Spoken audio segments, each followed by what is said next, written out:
So the US auto industry could be finished very soon. And it is for multiple reasons. Today, we're going to go over why the auto industry is facing some very troubling times, a harsh reality. And it doesn't just have to do with the previous administration or the future administration. It has to do with the economy. Now, I'm going to break down what's going on, the troubles that we're seeing. I even want to read a comment that I received just the other day. But again, this is all troubling, especially for anybody that owns or is thinking about purchasing a car. So I'll break all this down in just a moment, but all I ask is one thing. It takes 2 seconds. Go ahead, hit that like button if you enjoy these daily updates. And now let's begin.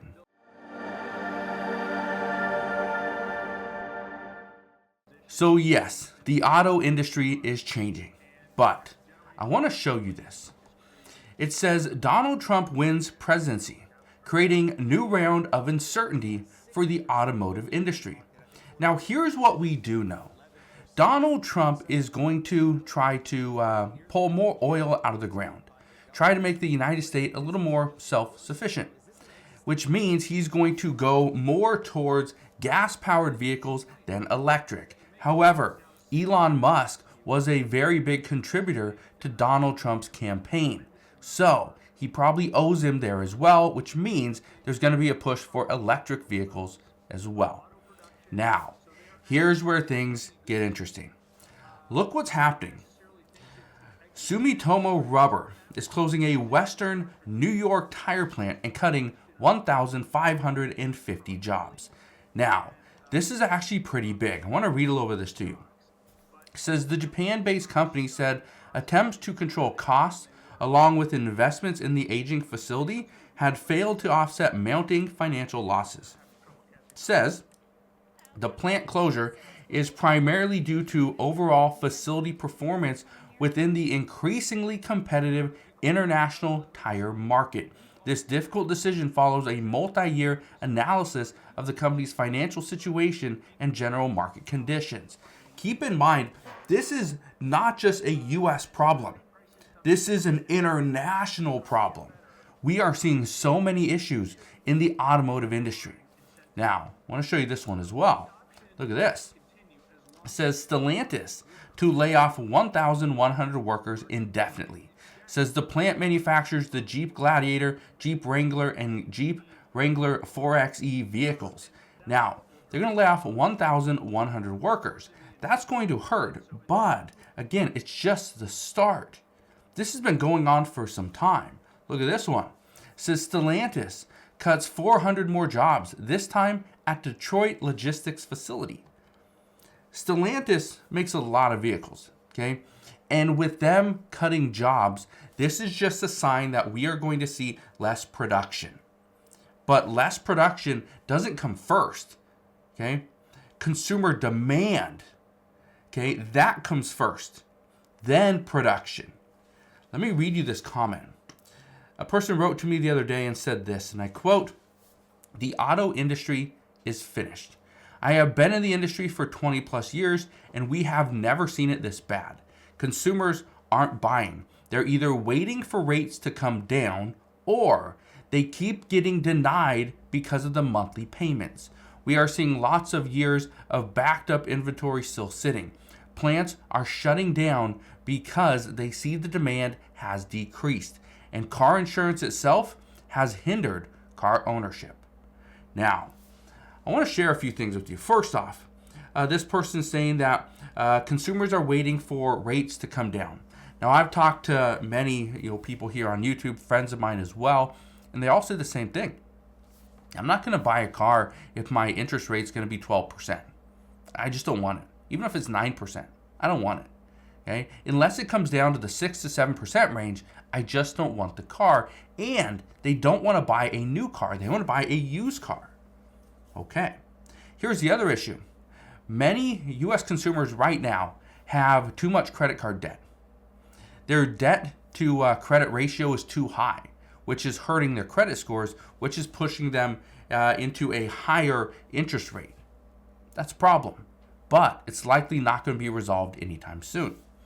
And then this person says, or consumers keep getting denied because of their monthly payments. This is something that I've talked to several people recently, even actually over the past couple of years. And most of the people that get denied for a car loan is because their payments are too high. Okay? And it's not necessarily they're getting denied, it's that they are rejecting it because they understand that, well, they have a rent, right? Their rent payment every single month is like $1,500. Well, they're not going to buy a $60,000 car, and their car payment's going to be very similar to what their rent payment is. Because then you got to factor in maintenance, gas, insurance. Well, that's going to push it potentially up over $2,000 a month. Many people are not going to accept that. It also says we are seeing lots of years of backed up inventory still sitting. Or we're seeing lots with years of backed up inventory still sitting. This is something that I've seen a lot recently. And I've talked to many car salesmen, and they're saying the same thing, that, oh, I can get you into 2022, 2021, it's perfect, very low miles. Well, how many low miles? What would you consider low? Less than 1,000. Okay, we have a bunch of cars that are 2021, 2022 models, less than 1,000 miles on them. That means people don't want them. It means you're having a tough time selling them. That's what that means. Not that, oh, we just been really monitoring the miles here. No, it's not the case. And then the decrease in demand. Yeah, people don't want cars. And then you factor in car insurance as well. Insurance companies have been making a lot of money.